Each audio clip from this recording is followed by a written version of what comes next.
Not much gets me really fired up, but what I'm going to talk about today is one of those things that really gets me fired up.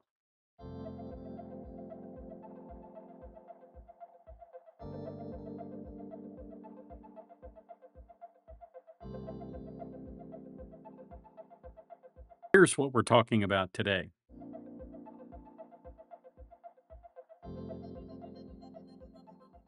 Many of you folks may not know the individual I'm going to show you in just a second.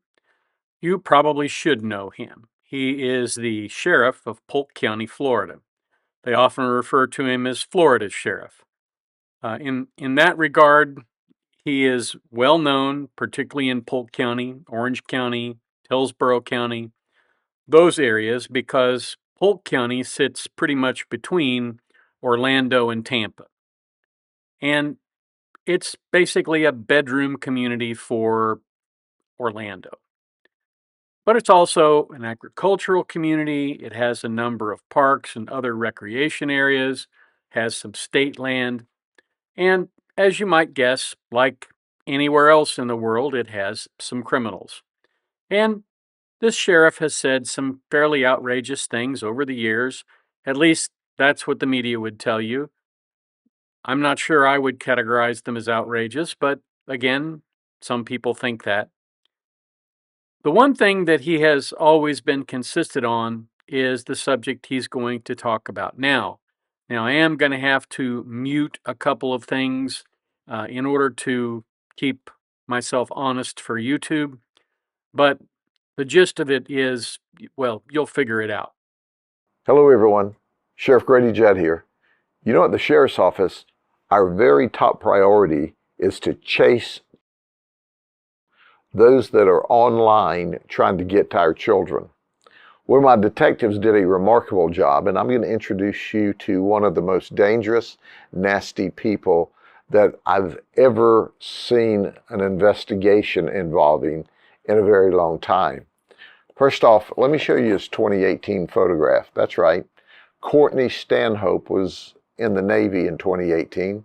He was assigned to Virginia, but North Carolina worked a case on him. So, in case you couldn't figure it out from that, this gentleman had the kind of pictures that no reasonable person should ever want to possess or have possession of.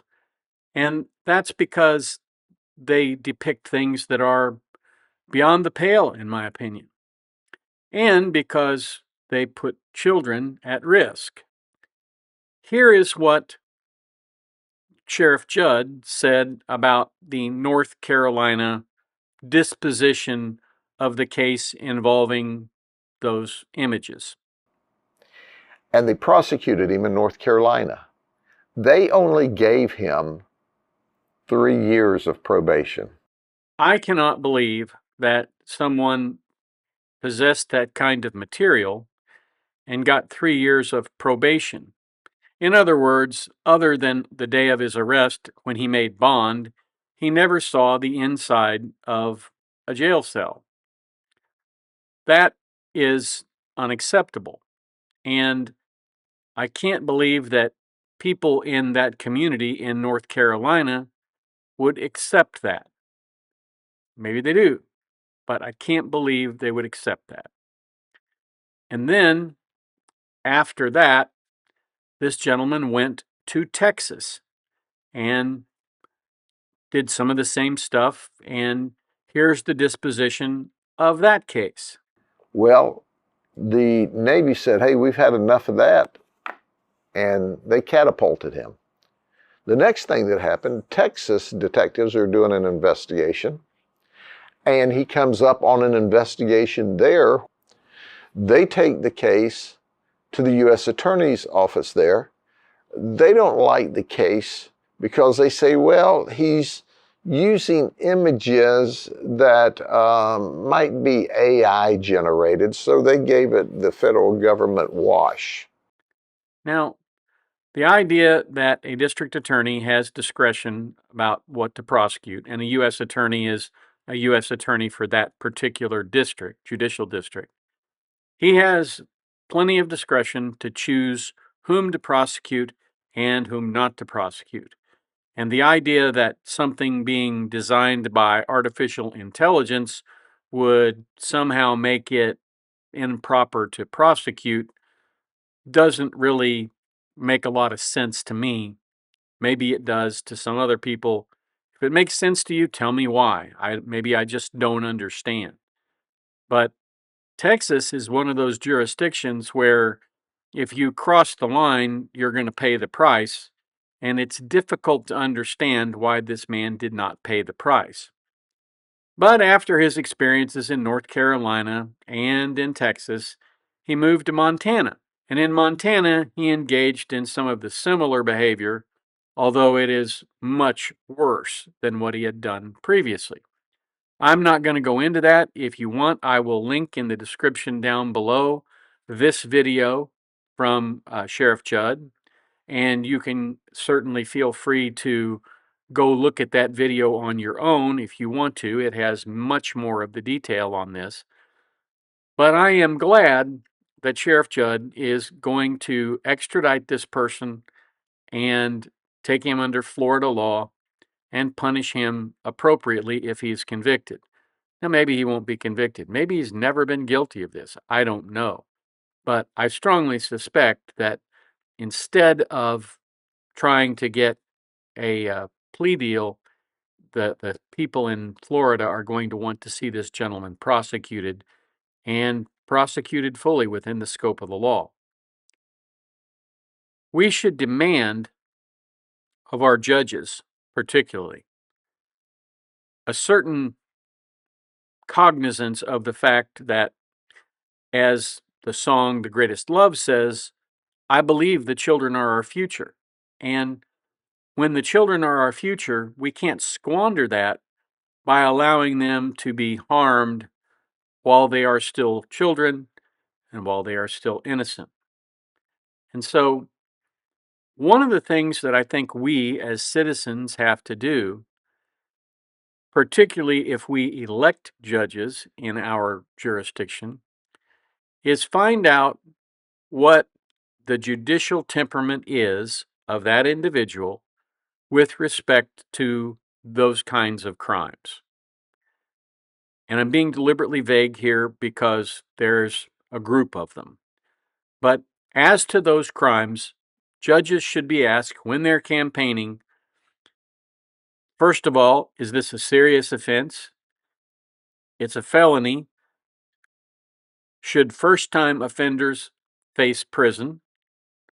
And should there be some insurance policy to make sure they don't offend again in the same county? And of course, that's what allowed this man to continue doing what he did. He moved from jurisdiction to jurisdiction in the hopes that his record would not follow him. Now, of course, with the National Crime Information Computer, that was never going to happen. And I guess we should certainly be pleased about that. I believe that a lot of judges take pity on these people because they claim to have a sickness. And I understand that perhaps it's a mental health issue, but it's also a choice. And because it's a choice, there needs to be some price to be attached to that in terms of a loss of freedom to continue to engage in that behavior.